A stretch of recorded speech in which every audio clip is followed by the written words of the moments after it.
Hello, and welcome to today's webinar titled Dragonfly S Modularity. My name is Brendan Ladeville-DeMero, and I'm a sales engineer with Teledyne, representing Teledyne FLIR, Teledyne DALSA, and Teledyne Luminara mid-market area scan camera products. Today, we'll be discussing the various configuration options of the new Teledyne FLIR IAS Dragonfly S machine vision camera. I will show videos of how to change the lens mount and discuss the various configuration and applications for this new modular product. The webinar will take approximately 15 minutes and we'll have 5 minutes at the end of the presentation for questions and answers. If you have questions throughout the presentation, please use the Q&A feature of this webinar and one of our moderators will answer when available. We are offering a special 30% off discount for up to 2 Dragonfly S sample units for attendees of this webinar. If you would like to take advantage of this offer, please send a message in the Q&A and we will follow up with a one-time discount code. Before we go into details of this new product, let's have a look at where the Dragonfly S sits within our large portfolio of Teledyne machine vision cameras. At the top of this pyramid, you will see specialized high-resolution and high-speed cameras that require frame grabbers. In the middle, you will see some of our highest performing area scan cameras that still operate on standard interfaces such as 10 gig. At the lower part of this pyramid, you will find the Dragonfly S product next to other popular cameras such as the DALSA Genie Nano, Luminara LT, Blackfly S, and Forge series of cameras. A little more about the Dragonfly S product. This product is targeted towards price-sensitive, large-scale deployments that do not require some of the more advanced features found in our flagship products. It's an EMC Class B compliant camera that is lightweight, compact, and modular, which we'll go into more detail shortly. Despite its small size and cost, it is still designed from the ground up to be reliable for critical applications, and it's manufactured in North America. Our first model uses the onsemi AR0521 rolling shutter sensor and is available in both color and monochrome. This slide illustrates some of the configuration options of the Dragonfly S and how the camera can be configured. First, the chroma can be chosen, followed by the USB connector orientation. The USB 3 micro B connector can be installed either on the side or in the rear of the camera. The lens mount can also be chosen for use with either an S or an M12 mount or a CS mount that can also be used with C-mount optics with the addition of a CS to C-mount adapter. Finally, the rear of the camera can be selected based on the USB connector orientation, or in the case of board level on the rear, a rear bracket can be utilized.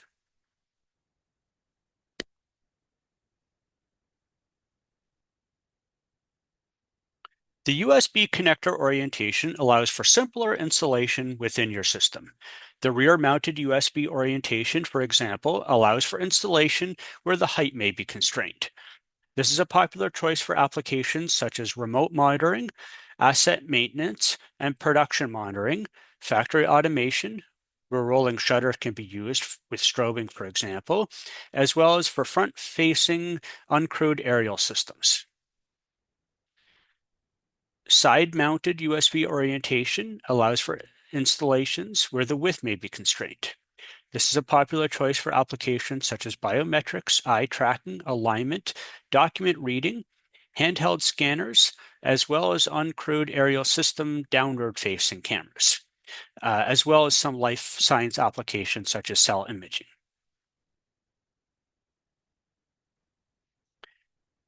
As you can see from the slide, there's a large variety of ways this camera can be configured to suit various installations.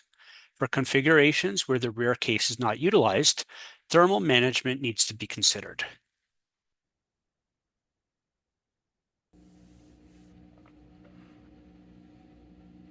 In this video, we will show the steps to go from an enclosed CS mount camera to a C mount camera, and then to the SM12 mount version.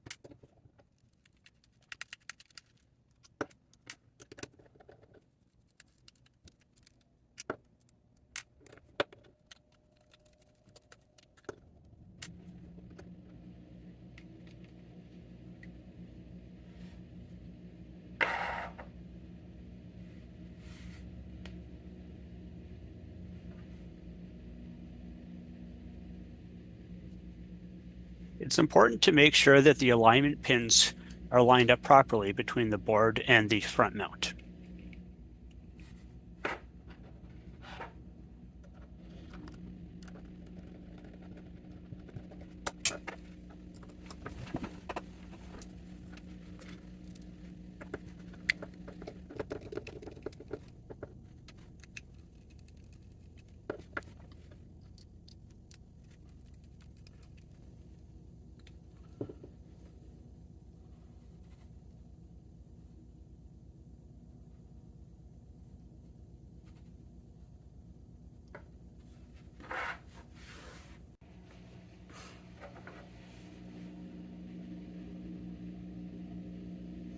In this video, we will show the steps to go from a partially enclosed CS mount to a partially enclosed C mount, and then to a partially enclosed S/M12 mount.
Again, it's important to make sure that the board is oriented properly with the enclosure.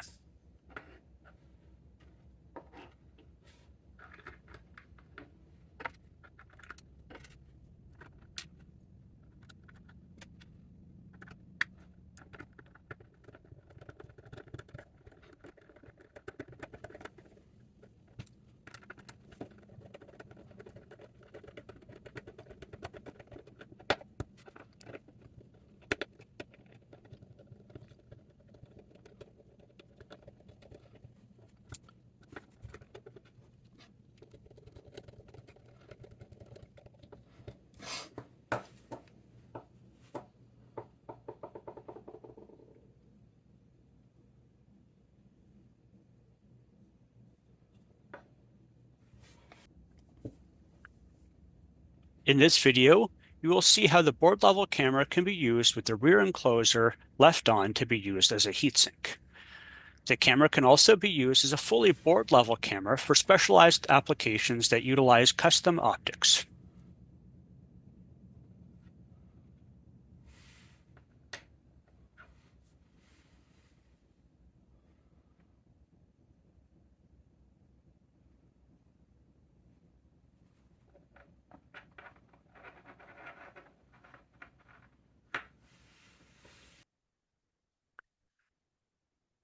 The camera was designed with 4 bidirectional I/O pins that work well for embedded applications. The various pins can be used for features such as triggering, strobe control, and camera synchronization. We also added a 5-volt power output pin that can be used to simplify the powering of external small electronic devices such as LEDs and motorized optics.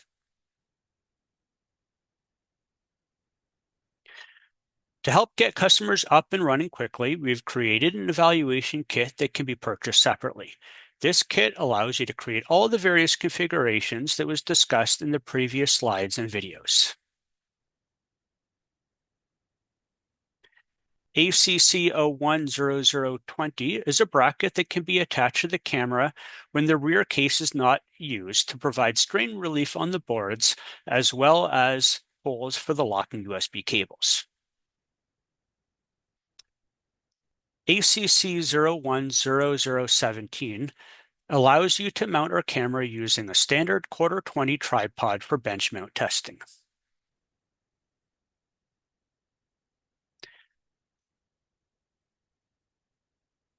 As a summary, the previously mentioned evaluation kit Plus, the Dragonfly S with a CES mount configuration can provide a large number of configuration options to help you find the one that suits your needs best. Besides the accessories already mentioned, we also offer additional accessories such as USB host bus adapters, USB cables, and even some optics. The Dragonfly S product pricing ranges from $179 to $199 depending on the configuration. That concludes our presentation on the modularity of the new Dragonfly S machine vision camera. If you have any questions, please use the Q&A feature of this webinar, and we'd be happy to answer them at this time.